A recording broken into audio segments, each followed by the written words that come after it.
Hi, welcome to another episode of Look Ma No Hands. My name is Linda, and this is a little program where I talk about crochet, sometimes art, painting, things like that, what I'm reading, what I'm watching in TV and movies, and pretty much anything else that I find interesting. So sometimes I talk about what I'm wearing, and this week I'm not wearing anything crocheted, but I went on another shopping trip with my mom, and we hit the clearance racks, and I found this little blouse that I really liked. It fit nice, so I bought it. Mom got a few new pieces for her wardrobe, which she really liked. She was looking for some pants and some things just, to spice things up a little, spruce up the fall wardrobe, so she was happy with her haul too. What I'm stitching this week, I finished yet another Old Town tee. I made it with an acrylic wool blend yarn, so it'll be more for winter, even though it's short sleeved. Don't need long sleeves, but yeah, the wool is definitely quite cozy, even though the stitch pattern is a granny stitch, which makes the fabric very open.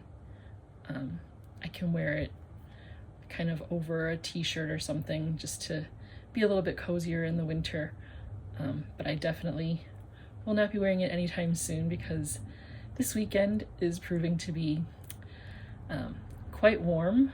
Summer is not wanting to let go of its death grip on the weather. It's going to be close to 90 degrees this weekend, which does not make Linda happy, but I will mull through with the fan and a lot of ice water and lemonade and continue to dream of those nice cool fall days leading into my lovely winter season that I love so much. But right now, summer is still very much with us. Yeah. And then I also decided when I finished that sweater to stitch up another Old Town tee, a couple sizes bigger for my mom so that she can be comfortable in it. Obviously, my anatomy makes it so that a smaller size just fits me better. So yeah, sizing up to give her a nice roomy fit and using up some of that yarn in the stash. Yeah, I'm hoping she'll like the colors. She said she likes it. It's a little bit, not really winter or fall colors. It's more of like a springy, bright color. It's got orange and lavender and pink, kind of a tutti frutti effect, I guess you could say. So far, she says she likes it. I guess it could be more for like springtime, even though it's wool yarn.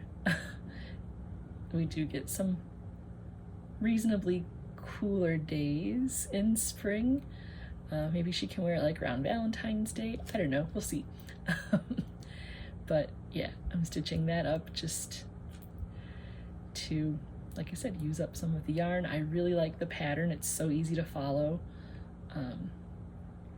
I think I mentioned MJ's Off the Hook is the source of the pattern, and it's just, like I said, a fun, easy, very beginner friendly pattern. Even though I'm no longer a beginner, I guess that's probably why I like it so much, because I have more skills than a beginner pattern would need, but this is a beginner pattern and it just works up really nice. So, kind of like potato chips, once you pop you can't stop, and now I'm on my third one.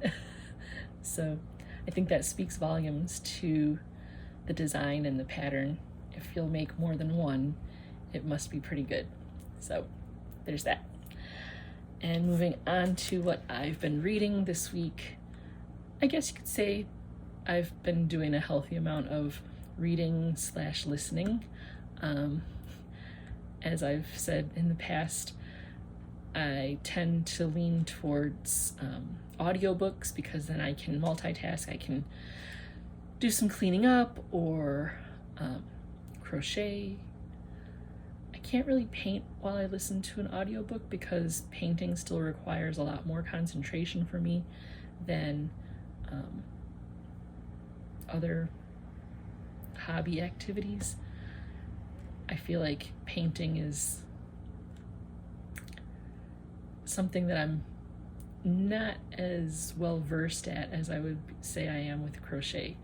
So yeah, I don't really listen to audiobooks when I paint. But this week I listened to 3 audiobooks, the first of which was a book called Mad About You, and not Y-O-U, but E-W-E. It is by Susannah Nix. It's a romance novel about a divorcee that has her own yarn shop, which is one of the things that kind of drew me to this particular novel. The yarny content in there was a little lackluster.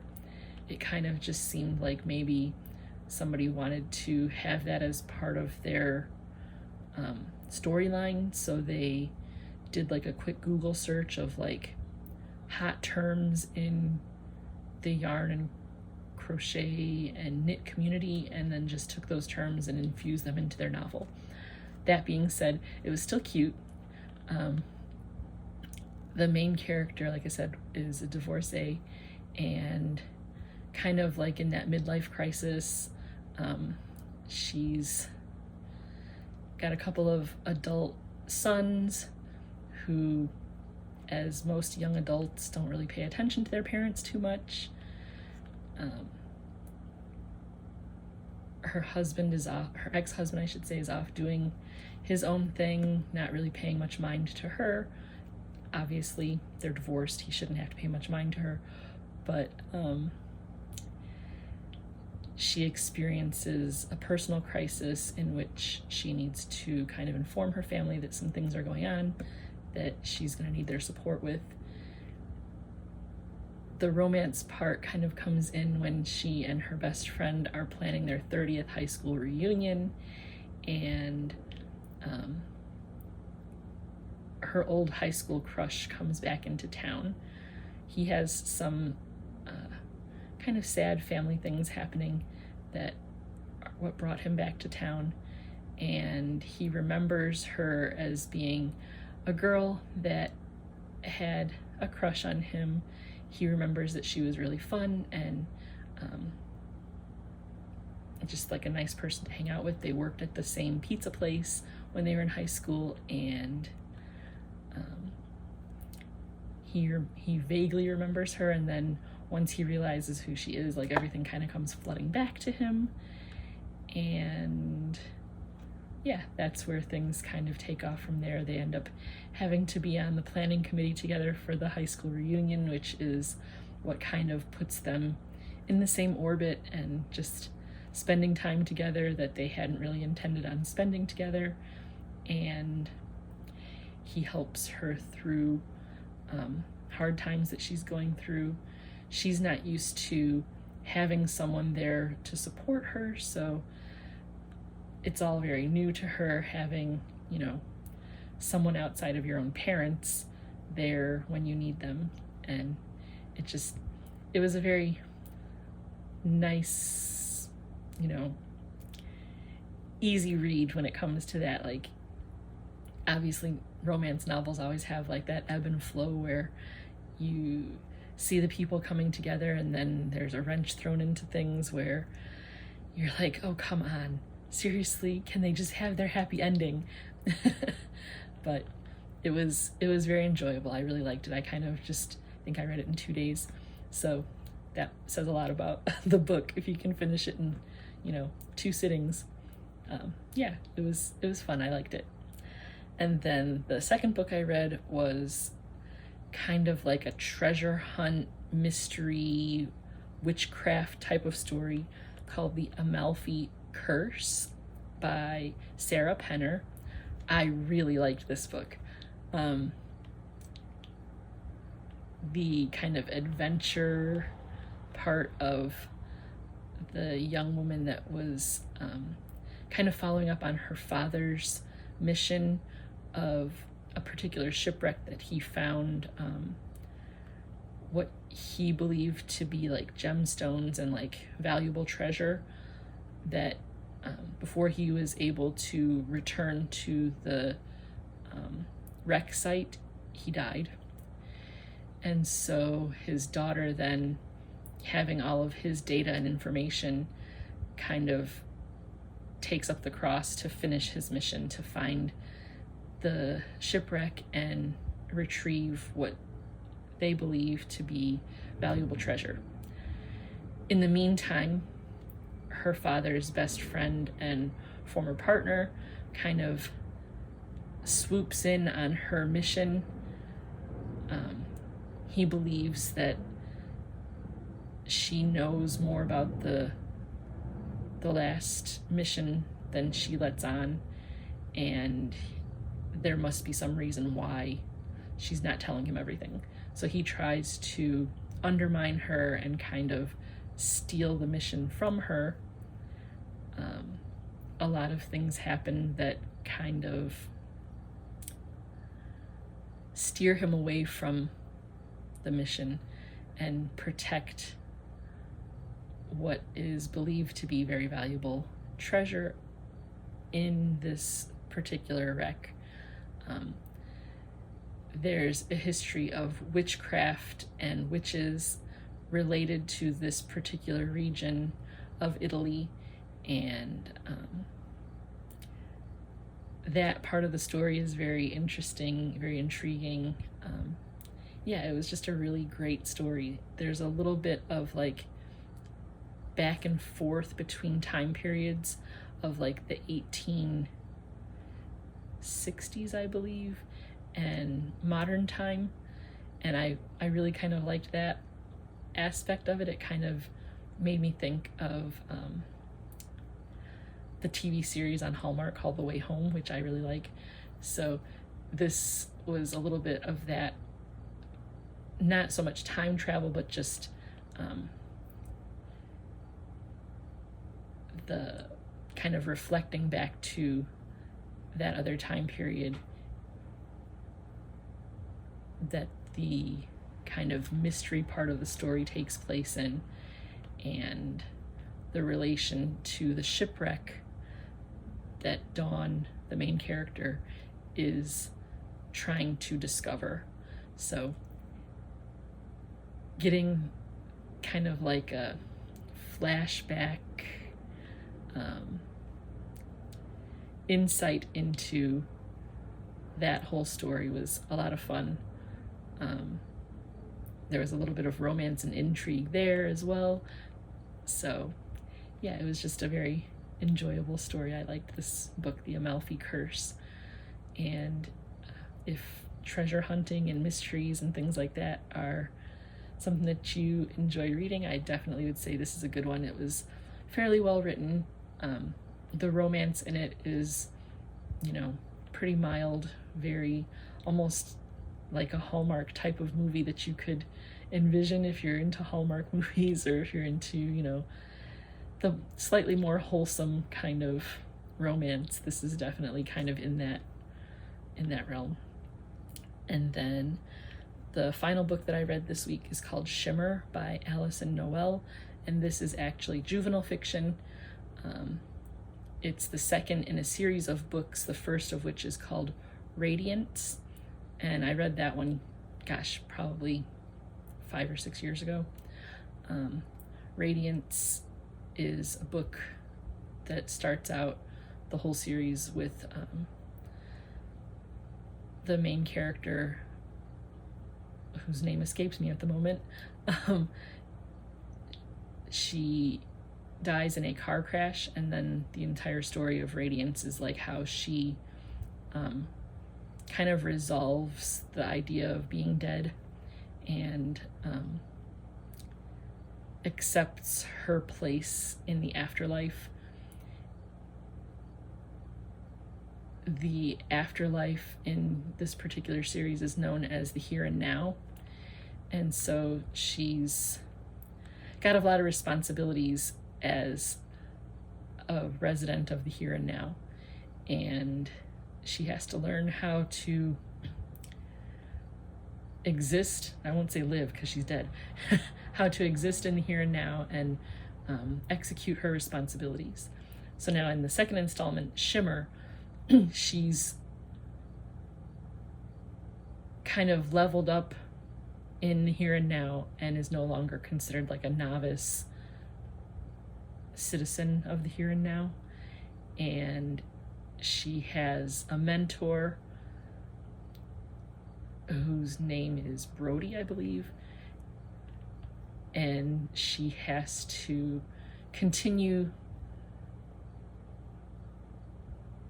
doing things to kind of, again, I say like level up, like acquire more experience to become more respected and more trusted and given more responsibilities as a resident of the here and now. Her job is to help others cross over from life into the afterlife. And she has to kind of convince the people that are coming into the here and now that they are no longer part of the living, and kind of help them resolve any feelings they have over their life ending. And one of the spirits that comes into the here and now is very angry because of how they died. It seems that that's kind of the premise for a lot of the stories in this particular series. Like, the characters don't really want to be dead. I guess maybe that kind of makes sense, like who wants to be dead? But these particular characters need help kind of resolving their feelings with that. And it's her job to, Riley, that's her name, Riley Bloom. It's Riley's job to help them understand the circumstances of their death and kind of be comfortable with why they died and how they lived.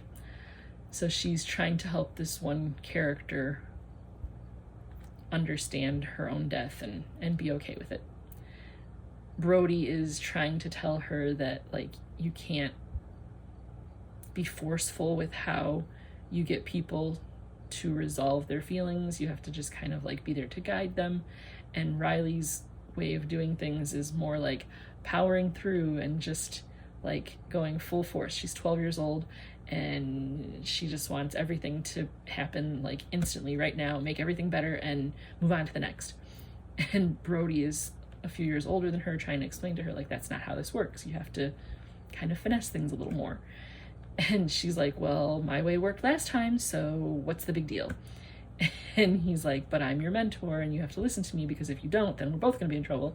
And it's just a lot of fun, like listening to their banter back and forth of like, she's kind of like this middle school kid and he thinks like he's this big, you know, high school guy that just knows all the stuff. And yeah, they definitely get into it with one another quite often over that aspect of things. Riley has a dog that crossed over with her, and there's some things that Riley has to resolve for herself during the story of like her dog's life. And she's under the impression that like a dog's life is like this beautiful, wonderful thing that like you play with it and you feed it and you take care of it and it has nothing to worry about. But she finds out that like her dog has trauma and has like unresolved feelings too, that as a dog he was not able to express to his humans. And so she's got some feelings about like thinking about how like she's done all of these things for her dog and she's given him like this amazing, incredible life, and she's had him since he was a puppy, so there's been nothing for him that he could ever have any trauma or anger over, and then she finds out that that's not true. And so she kind of gets a little bit of perspective on how other living things kind of experience the world. And even though she thinks she's like this benevolent, wonderful character, she has her own flaws, and she's influenced situations sometimes without realizing it, causing harm and bad feelings for others. So I think it was a really great novel to kind of help young people think about how they influence the world and how they influence other people, and kind of just give a little bit of perspective to think about just how we influence each other, and that everybody brings experiences to a situation that sometimes we don't have knowledge of, and we need to kind of be sensitive to those things. And yeah, it was kind of a deep story, I guess, as you would think it to be, talking about death and the afterlife and things like that. Like I said, it's a juvenile novel. It's only about 5 hours worth of listening, so maybe 130, 140 pages. And yeah, it's good. It's interesting, and it's part of a series, so I will definitely be picking up the next book in the series. I think there's like 4 or 5 books in the series.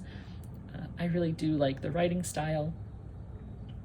The story flows pretty seamlessly from chapter to chapter, so it makes it for a quick read, a fairly easy read.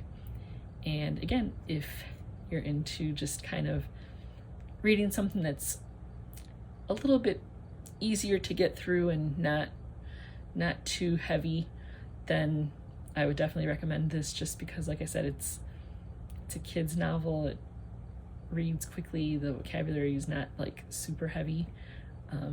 It's something that most middle schoolers could probably get through, whether they're reading it in text form or listening to it as an audio. I think kids could really get into it. Adults that are particular to like kind of supernatural afterlife type of stories, they could definitely get into this book series. So yeah, that's what I was reading this week. And then for what I was watching, my daily watch of General Hospital. We've been enjoying how things are developing with the storyline of Drew Kane getting shot, and Britt coming back from the dead, so to speak.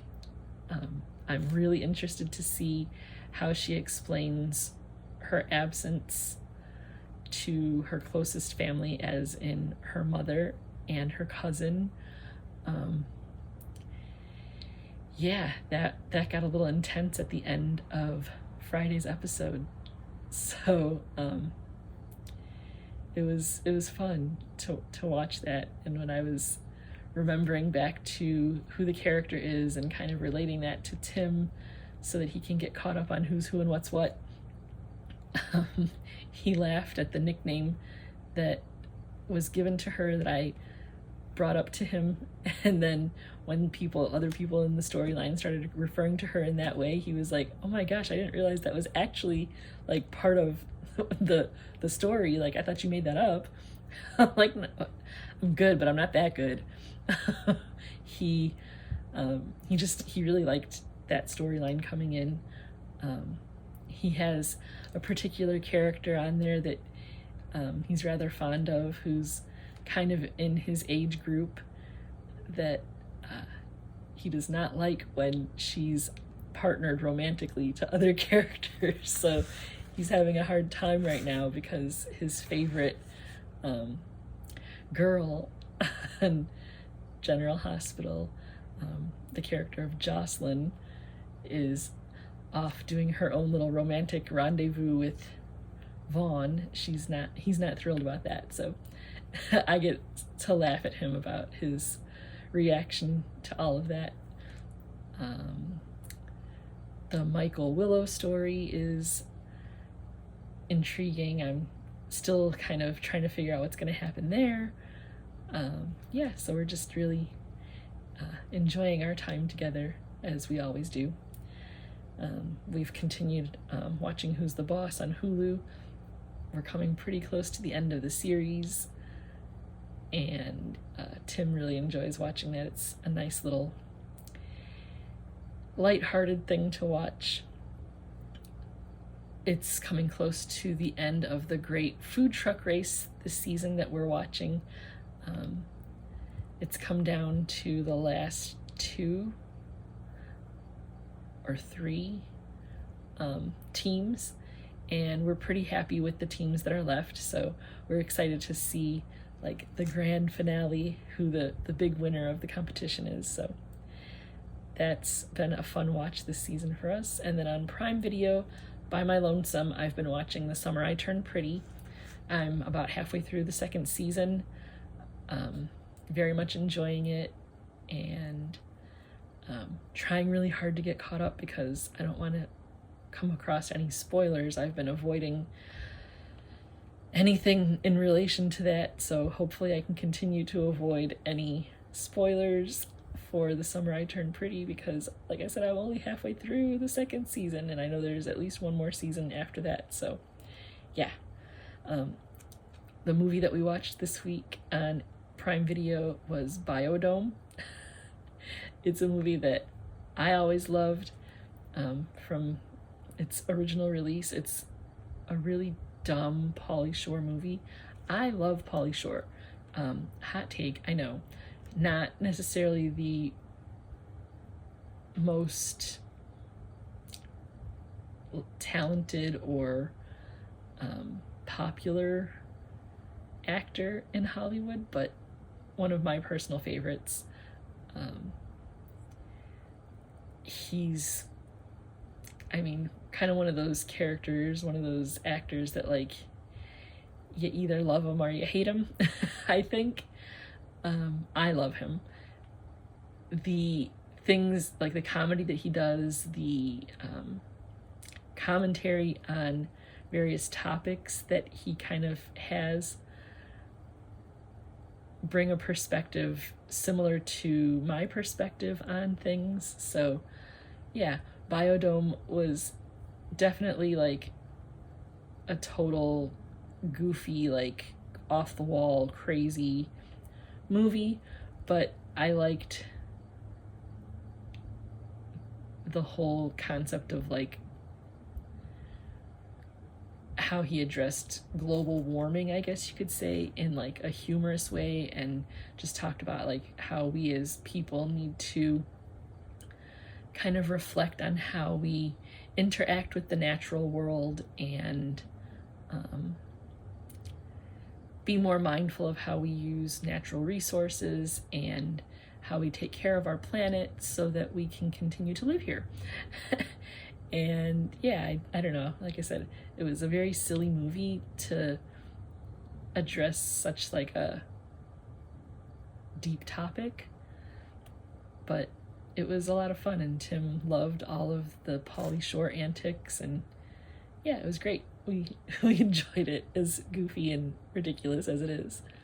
And then we also watched Elf, which he knew of but had never actually seen any of the episodes of that particular TV show. So it was another one, you know, from the 80s, late 80s, early 90s, that he's been commenting on like wardrobe and just different things that they address in the show that he's like, oh my, this would definitely not fly in current times. But it's fun, it's silly, it's whatever. We had a good time watching that the other night. And then we also watched the Addams Family TV series from the 60s, which again, he was like, what is this? Like, so strange and kind of creepy. And you watched this when you were a kid? I'm like, I watched it when I was little and I loved it. Like, we used to, you know, on the weekends when it was on like whatever channel it was on in the evenings.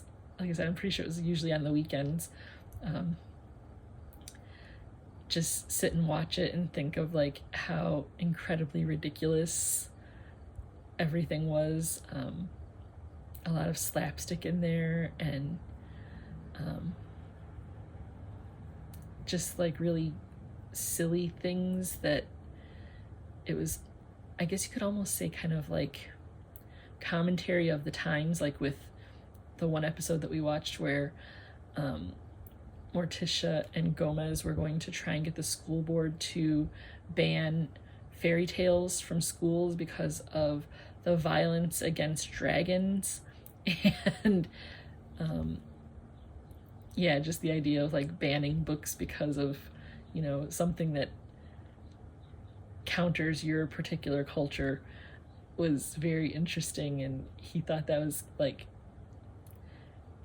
interesting to see that history just continuously repeats itself when it comes to concepts like that, where it's like values and things like that are always being challenged.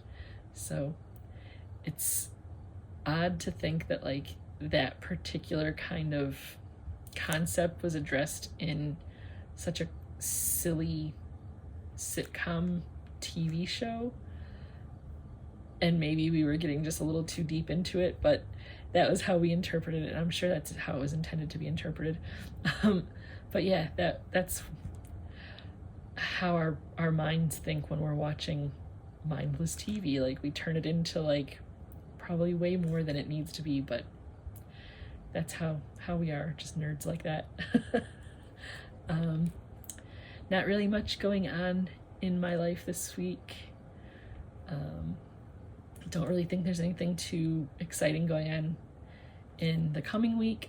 I am going tomorrow to get my hair cut again. It's getting longer than I like it, and I'm thinking of going super short, like even shorter than I had it the last time it was cut.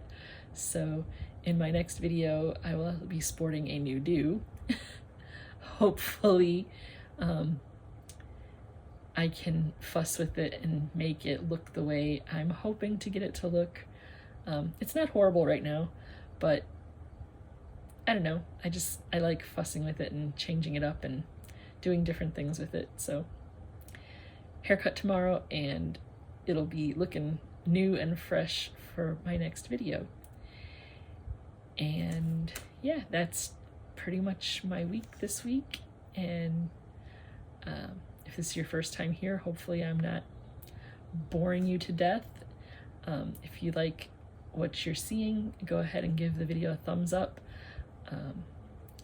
Share with somebody else that you think might be interested in. If you're a returning viewer, I appreciate you guys coming back time and again. I love reading your comments every week. Everybody, like I said, is always so kind, and I like hearing what's going on in your life, vacations that you're going on, and just books that you're reading, or whatever you're crocheting, or if you're a knitter, or any other hobbies that you have. I haven't really heard too much about other hobbies that people have been kind of interested in. If you're like a gardener, or, you know, whatever, just pop it down there in the comments. And I like the idea of kind of creating, you know, a little community, a little club that we all kind of like hang out and chit chat and have fun with one another. So yeah, I appreciate all of the fun comments that people leave, and like I said, just creating this little community. We're slowly growing every week, you know, 1 or 2 new subscribers, which is always kind of a little delight for me. I do think though that every week I end up with bots subscribing, because the numbers kind of go up and down. So I think YouTube goes through and weeds out the bots, and then my numbers go back down again. So that's not cool. But the real people that are out there subscribing, I appreciate that, and hope to keep growing it. Like I said, there's been a few new subscribers here and there, and that's exciting. So if if you like what you see, go ahead and subscribe and post a comment. I try to comment back, reply to all the comments. If I can't think of anything worthwhile to say, I always leave a heart for the comments that you know that I've read them and I appreciate them. And I guess that's it for this week. So hopefully you'll be back next week. I know I will, and have a good one.